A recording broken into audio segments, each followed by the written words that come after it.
ओम नमो भगवते वासुदेवाय। जय श्री कृष्ण। उस परमपिता परमात्मा को, उस योगेश्वर को, उस घट घट वासी को मेरा कोटि कोटि प्रणाम। हे परम पुण्यमयी माताओं और आपके गर्भ में पल रही उन दिव्य आत्माओं, मैं आप दोनों के इस पवित्र संगम को नमन करता हूँ। अरे ये केवल 9 महीनों की यात्रा नहीं है, ये तो एक पूरे युग का निर्माण है। ये एक शरीर का नहीं, एक संपूर्ण चेतना का अवतरण है।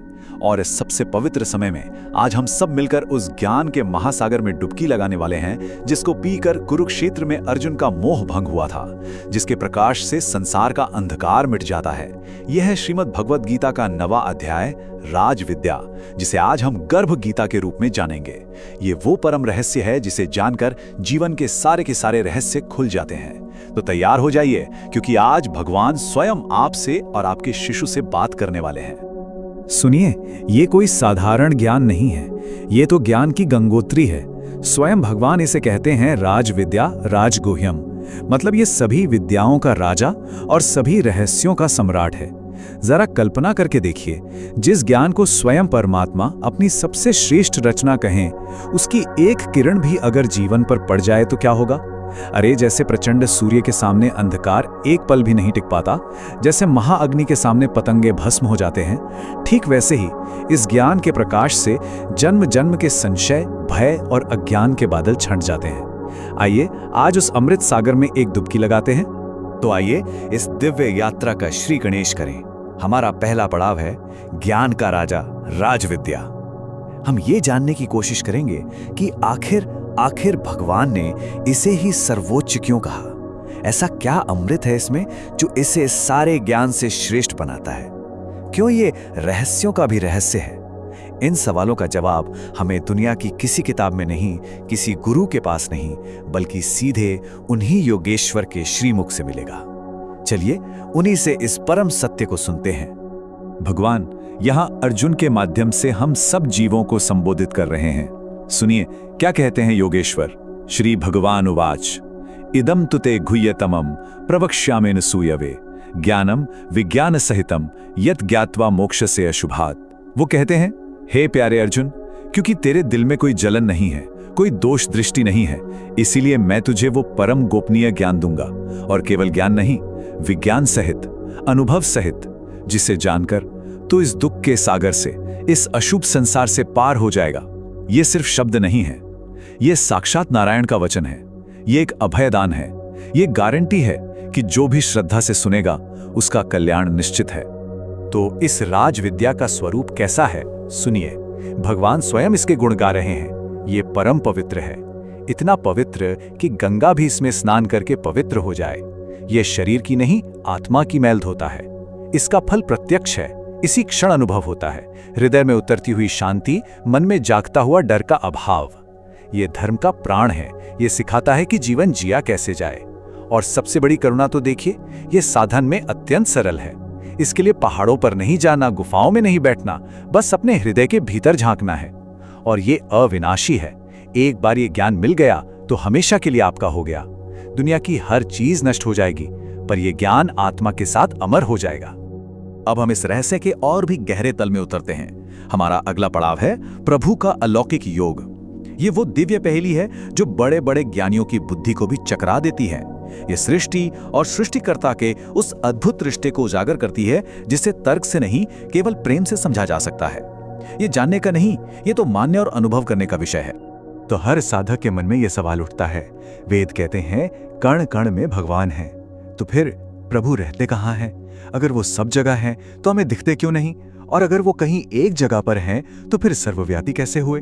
ये एक ऐसा सवाल है जिसका जवाब ही परमात्मा के असली स्वरूप को हमारे सामने लाकर रख देगा। चलिए आज इस पर्दे को उठाते हैं। और यहीं पर भगवान वो रहस्य खोलते हैं जो बुद्धि की सीमाओं से बिल्कुल परे हैं। वे एक ही सांस में 2 बिल्कुल उल्टी बातें कहते हैं। पहले कहते हैं मत्स्थानी सर्वभूतानि, यानी ये सारा संसार, सारे जीव, सारे ग्रह नक्षत्र, सब कुछ मुझ में ही स्थित हैं, जैसे सागर में लहरें होती हैं। लेकिन अगले ही पल कहते हैं न चाहम तेष्वस्थितः, पर मैं उनमें स्थित नहीं हूं। अरे ये कैसे हो सकता है कि पूरी सृष्टि तो उनमें हो पर वो सृष्टि में ना हो? यही तो उनकी माया है, उनका अलौकिक योग है। वे इस सृष्टि में ऐसे रहते हैं जैसे कमल का फूल कीचड़ में रहकर भी कीचड़ से अछूता रहता है। इसी अद्भुत स्थिति को भगवान अलौकिक योग या दिव्य योग कहते हैं। ये भगवान की वो अचिंत्य शक्ति है, वो चमत्कार है जिसके द्वारा वे सृष्टि का कण-कण होकर भी सृष्टि से पूरी तरह से अलग हैं। वे इस नाटक के निर्माता भी हैं, निर्देशक भी हैं, पात्र भी हैं, और फिर भी वे इस नाटक के सिर्फ दर्शक हैं, पूरी तरह से अलिप्त। इस विरोधाभास को जिस पल हृदय स्वीकार कर लेता है, बस उसी क्षण भक्ति का जन्म हो जाता है। इसे हृदय में उतारने के लिए भगवान एक बहुत ही अद्भुत उदाहरण देते हैं। वे कहते हैं, जैसे सब जगह बहने वाली महान वायु हमेशा आकाश में ही रहती है, पर आकाश उससे लिप्त नहीं होता, ठीक वैसे ही सारे जीव मुझ में स्थित हैं, पर मैं उनसे अलिप्त हूं।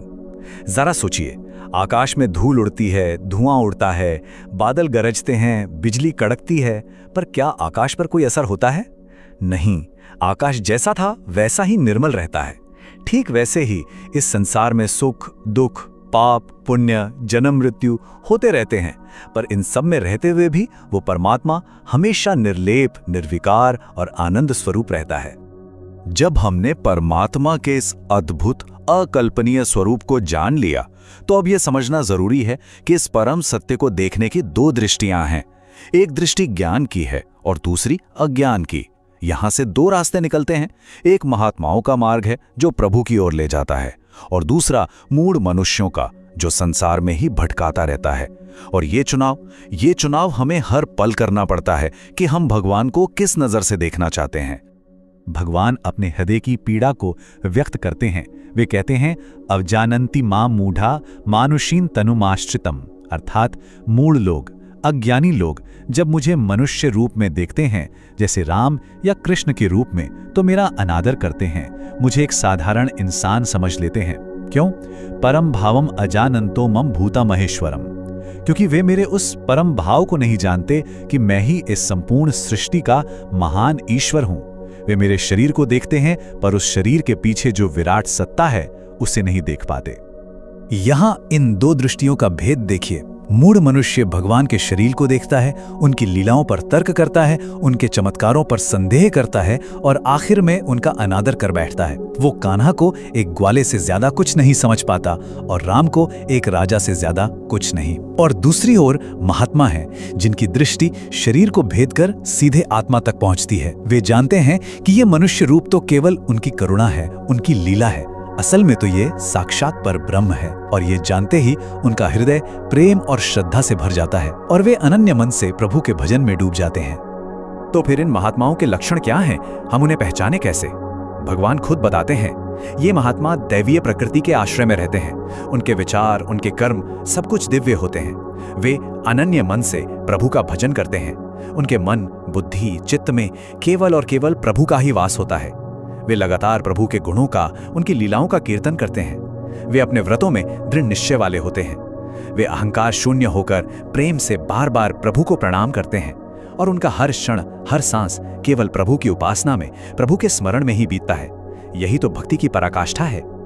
महात्माओं के इन लक्षणों को सुनकर मन में एक डर आ सकता है कि क्या हम कभी ऐसे बन पाएंगे? क्या भगवान को पाना इतना मुश्किल है? इस सवाल का जवाब ही इस अध्याय का हृदय है, उसकी आत्मा है।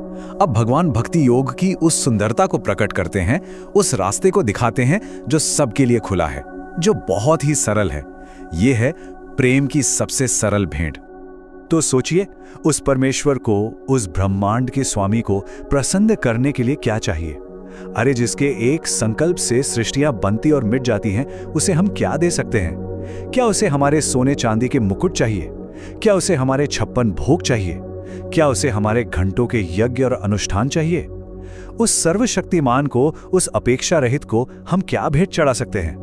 ये सवाल हर भक्त के मन में उठता है और इसका जवाब इतना करुणा से भरा है, इतना मधुर है कि हृदय प्रेम से पिघल जाता है। अब सुनिए वो दिव्य श्लोक जो भक्ति मार्ग का मूल मंत्र है। भगवान अपने श्रीमुख से कहते हैं, पत्रम पुष्पम फलम तोयम यो में भक्त्या प्रयच्छति तदहम भक्त्युपहृतमश्नामि प्रियतात्मनः। वे कहते हैं, जो कोई भी भक्त कोई भी मुझे प्रेम से, केवल भक्ति भाव से एक पत्ता, एक फूल, एक फल या थोड़ा सा जल भी अर्पण करता है, तो मैं उस शुद्ध हृदय वाले भक्त के द्वारा प्रेम से दी हुई उस छोटी सी भेंट को भी स्वीकार करता हूं, मैं उससे खाता हूं। भगवान ये नहीं कहते कि मैं स्वीकार करता हूं, वे कहते हैं अश्नामी, मैं खाता हूं, जैसे एक भूखा व्यक्ति भोजन करता है। देखिए, भगवान को क्या चाहिए? एक पत्ता कहीं से भी तोड़ लाओ, एक फूल किसी भी रंग का, किसी भी सुगंध का, एक फल चाहे वो शबरी के झूठे बेर ही क्यों ना हो, या थोड़ा सा जल। इन चीजों का कोई सांसारिक मूल्य नहीं है। मूल्य उस भाव का है, उस प्रेम का है, उस तड़प का है जिसके साथ आप अर्पण कर रहे हैं। भगवान आपकी भेंट नहीं देखते, भेंट देने वाले का हृदय देखते हैं। वो भाव के भूखे हैं, भोग के नहीं। तो इस महावाक्य से यह सिद्ध होता है कि परमात्मा को दी जाने वाली सबसे बड़ी भेंट, सबसे मूल्यवान वस्तु सच्चा प्रेम है। एक निष्काम, निस्वार्थ, बच्चे जैसा सरल प्रेम। जब हृदय से प्रेम की एक बूंद भी प्रभु के चरणों में गिरती है, तो वे उसे उठाने के लिए, उसे स्वीकार करने के लिए दौड़े चले आते हैं। आपकी एक सच्ची पुकार, आपका एक सच्चा आंसू उनके लिए 56 भोग से भी बढ़कर है। अब हम इस अध्याय के उस शिखर पर पहुंच रहे हैं जो हर भक्त के हृदय में विश्वास का, निर्भयता का मेरु पर्वत खड़ा कर देता है। यह है भगवान की अटल प्रतिज्ञा, एक ऐसा वचन जो उन्होंने अर्जुन के माध्यम से आने वाली हर पीढ़ी को, हर भक्त को दिया है। यह प्रतिज्ञा है, मेरे भक्त का कभी नाश नहीं होता। ये वाक्य नहीं है, ये एक अभेद्य कवच है। भगवान अर्जुन से कहते हैं, और ये घोषणा वो पूरे ब्रह्मांड में करते हैं, कौन्तेय प्रतिजानी न मे भक्ता प्रणश्यति। हे कुंती पुत्र अर्जुन, तुम प्रतिज्ञा करो, तुम डंके की चोट पर यह घोषणा कर दो कि मेरे भक्त का कभी विनाश नहीं होता। देखिए प्रभु की लीला, प्रतिज्ञा उनकी अपनी है, पर घोषणा अर्जुन से करवा रहे हैं। क्यों? ताकि संसार ये ना सोचे कि भगवान अपनी बड़ाई कर रहे हैं। वे अपने भक्त के मुख से यह कहलवा रहे हैं ताकि इस वचन पर किसी को जरा सा भी संदेह न रह जाए। ये कोई साधारण वादा नहीं है, ये प्रभु का स्वयं का वचन है, ये उनका स्वभाव है। जैसे अग्नि का स्वभाव जलाना और प्रकाश देना है, जैसे जल का स्वभाव शीतलता देना है, वैसे ही परमात्मा का स्वभाव अपने भक्त की रक्षा करना है, उसे संभालना है। जो एक बार पूरी तरह से, सच्चे हृदय से उनकी शरण में आ गया, उसका हाथ वे फिर कभी नहीं छोड़ते, चाहे तीनों लोकों में प्रलय ही क्यों ना आ जाए। तो अगर कोई पूछे कि इस सृष्टि के इतिहास में आज तक भगवान का एक भी सच्चा भक्त, चाहे वो प्रहलाद हो, ध्रुव हो या मीरा हो, कितनी बार नष्ट हुआ है, कितनी बार उसका आध्यात्मिक पतन हुआ है, तो उसका एक ही उत्तर है, शून्य। एक बार भी नहीं। भक्त पर संकट आ सकते हैं, दुनिया उसे सता सकती है, परीक्षाएं आ सकती हैं, पर उसका नाश, उसका पतन असंभव है, क्योंकि उसकी नाव का मल्लाह स्वयं परमात्मा है। यही विश्वास भक्ति की नींव है। और अब हम इस दिव्य ज्ञान गंगा के अंतिम और सबसे महत्वपूर्ण पड़ाव पर, उसके सार पर आ गए हैं। ये है भक्ति का परम मार्ग। भगवान ने हमें ज्ञान दिया, अपना स्वरूप बताया, प्रेम का मार्ग दिखाया, रक्षा का वचन दिया, और अब अंत में वे हमें वो अचूक सूत्र दे रहे हैं, वो साधना बता रहे हैं जिस पर चलकर कोई भी, कैसा भी व्यक्ति उन्हें निश्चित रूप से प्राप्त कर सकता है। ये 9वें अध्याय का अंतिम और सबसे शक्तिशाली श्लोक है, जो पूरी गीता और पूरे भक्ति शास्त्र का निचोड़ है। भगवान अंतिम निर्देश देते हैं, मन मना भव मद भक्तो मध्याजी मां नमस्कुरु मां में वैश्यसी युक्तैव आत्मानम मत परायणः। इसका सीधा और सरल अर्थ है, तुम मुझ में मन वाला हो, मेरे भक्त बनो, मेरी पूजा करने वाला हो और मुझे नमस्कार करो। ऐसा करने से अपनी आत्मा को मुझसे जोड़कर तुम निसंदेह मुझे ही प्राप्त हो जाओगे। यही मेरा वचन है। भगवान ने इस एक महामंत्र में जीवन जीने की पूरी कला इन 4 सूत्रों में दे दी है। पहला, मन मना भव, यानी अपना मन मुझ में लगाओ। उठते बैठते खाते पीते हर काम में मेरा स्मरण करो। अपने मन को संसार की फालतू बातों से हटाकर मेरे स्वरूप में लगाओ। दूसरा, मद भक्तो भव, मेरे भक्त बनो, मुझसे एक रिश्ता जोड़ो, सखा का, पुत्र का, स्वामी का, मुझसे प्रेम करो। तीसरा, मध्याजी भव, मेरी पूजा करो, अपने हर कर्म को, अपने हर कर्तव्य को मेरी पूजा समझकर पूरी निष्ठा से करो। और चौथा, मां नमस्कुरु, मुझे प्रणाम करो, अपने मैं को, अपने अहंकार को मेरे चरणों में समर्पित कर दो। बस यही 4 सूत्र। सोचिए कितना सरल, कितना सीधा रास्ता है। कोई जटिल क्रिया नहीं, कोई कठिन नियम नहीं, बस मन को भगवान में लगाना, उनसे प्रेम करना, अपने कर्म को पूजा बनाना और अहंकार को त्यागना। भगवान कहते हैं यही 4 सिद्धांत इस भवसागर से, इस दुख रूपी संसार से पार होने का सबसे सरल और सबसे तेजस्वी, सबसे शक्तिशाली मार्ग है। इसके अलावा किसी और रास्ते की, किसी और साधना की जरूरत ही नहीं है। तो इस पूरी गर्भ गीता का, इस 9वें अध्याय का परम आशीर्वाद यही है कि हम केवल प्रेम और समर्पण के द्वारा उस परम सत्ता को पा सकते हैं जो हर कण में है, जो हमारे भीतर भी है, पर जो इन सबसे परे भी है। उसे पाने का साधन बाहर के किसी कर्मकांड में नहीं, हमारे भीतर ही है। हमारा मन, हमारा प्रेम, हमारा कर्म और हमारा समर्पण, यही परम रहस्य है और यही परम सत्य है। तो इसी तरह के और दिव्य ज्ञान के लिए इस प्रस्तुति को लाइक करें, चैनल को सब्सक्राइब करें और कमेंट बॉक्स में प्रेम से लिखें, जय श्री कृष्ण। प्रभु आप सबका कल्याण करेंगे। जय श्री कृष्ण।